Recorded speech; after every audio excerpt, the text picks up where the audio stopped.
Bangun pagi langsung sarapan, sebelum pergi mencari ikan. Hati tergerak untuk ucapkan salam pembuka untuk kalian. Assalamualaikum warahmatullahi wabarakatuh. Alhamdulillah, alhamdulillahirrabbilalamin. Wassalatu wassalamu ala asrofil anbiya wal mursalin wa ala alihi wa ashabihi ajmain. Amma ba'du. Pertama-tama marilah kita panjatkan puji syukur atas kehadirat Allah Subhanahu wa taala, Tuhan semesta alam yang telah memelihara dan tidak pernah berhenti memberikan berkahnya bagi para umatnya. Atas nikmat dan berkahnya, kita semua dapat memperingati Maulid Nabi kali ini dalam keadaan sehat walafiat. Amin, amin ya rabbal alamin. Salawat dan salam kita sampaikan kepada Nabi besar Muhammad SAW yang kelahirannya sedang kita peringati pada hari ini. Nah, dalam peringati Maulid Nabi kali ini, mari kita mengetahui apa sebenarnya Maulid Nabi itu. Maulid Nabi adalah peringatan hari lahir Nabi Muhammad SAW. Di Indonesia, peringatan Maulid Nabi jatuh pada tanggal 12 Rabiul Awal dalam penanggalan Hijriah. Kata Maulid atau Milad dalam bahasa Arab yang artinya hari lahir. Peringatan Maulid Nabi adalah tradisi turun-temurun dari masyarakat Islam jauh setelah Nabi Muhammad SAW wafat. Ada banyak sekali cerita mengenai Rasulullah SAW. Kali ini kita akan bahas satu kisah yang sederhana namun sangat mendalam. Suatu hari Rasulullah SAW mengadakan majelis ilmu di Masjid Nabi, masjid yang sering disebut sebagai Masjid Nabawi. Saat itu masih beralaskan pasir, tanpa ubin dan sajadah. Para manusia terbaik berkumpul di masjid untuk mencari ilmu dari teladan terbaik. Pada saat yang sama, seorang lelaki Badui yang berasal dari desa masuk ke dalam masjid. Bukan untuk mengikuti majelis ilmu ataupun sholat di dalam masjid, lelaki Badui tersebut masuk ke dalam masjid, lalu menuju pojok masjid, melihat ke kanan dan ke kiri, lalu berjongkok untuk melakukan membuang hajat. Ya, orang tersebut buang hajat dalam masjid.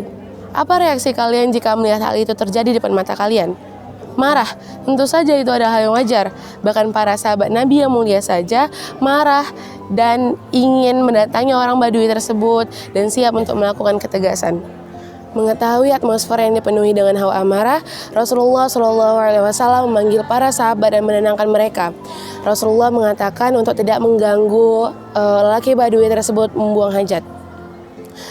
Kemudian Rasulullah SAW memanggil orang Badui tersebut dengan nada yang ramah.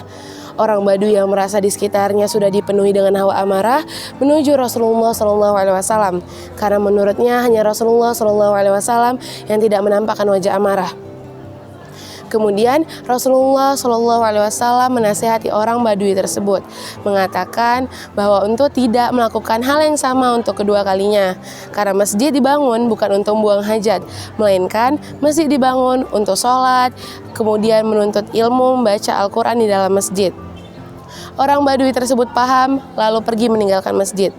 Tak berselang lama, waktu sholat pun tiba, dan Nabi Muhammad SAW menjadi imam. Tanpa disangka, orang Badui tadi ikut dalam sholat jamaah tersebut. Ia masuk ke tengah-tengah barisan sholat jamaah.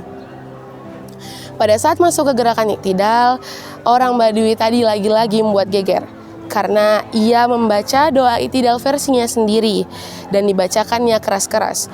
Doanya berbunyi, "Ya Tuhan kami, segala puji bagimu. Sayangilah aku dan Muhammad dan jangan engkau sayangi orang-orang selain kami." Begitu doanya. Lihatlah orang Badui ini.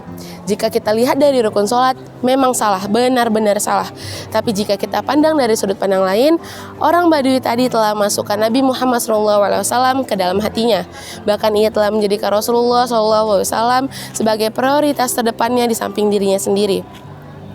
Sebenarnya bagaimana bisa hal itu terjadi pada dirinya sendiri? Tentu saja bisa, karena pertemuan beberapa menit yang lalu telah mengisi hatinya dengan Nabi Muhammad SAW. Apa yang dilakukan oleh Rasulullah? Sederhana. Rasulullah menahan amarah, berkata yang ramah, lalu menasehati dari hati tertulus dan terdalam. Mari kita berkaca pada hidup kita. Apakah tutur kata, sikap, dan sifat kita sudah bisa meninggalkan kesan yang positif bagi orang di lingkungan kita? Jangan-jangan selama ini kita banyak meninggalkan kesan negatif pada orang-orang di sekitar kita. Jangan-jangan selama ini kita banyak menghabiskan waktu dengan orang di lingkungan sekitar kita, tapi kita selalu meninggalkan kesan yang buruk di kehidupan mereka. Dengan menjadikan Rasulullah SAW sebagai tolak ukur dalam menjalani hidup, insya Allah kita akan mendapatkan tempat yang mulia di sisi Allah Subhanahu wa Ta'ala. Mari jadikan momen Maulid Nabi kali ini sebagai titik perbaikan akhlak kita kepada Allah Subhanahu wa Ta'ala, makhluknya, dan orang lingkungan kita.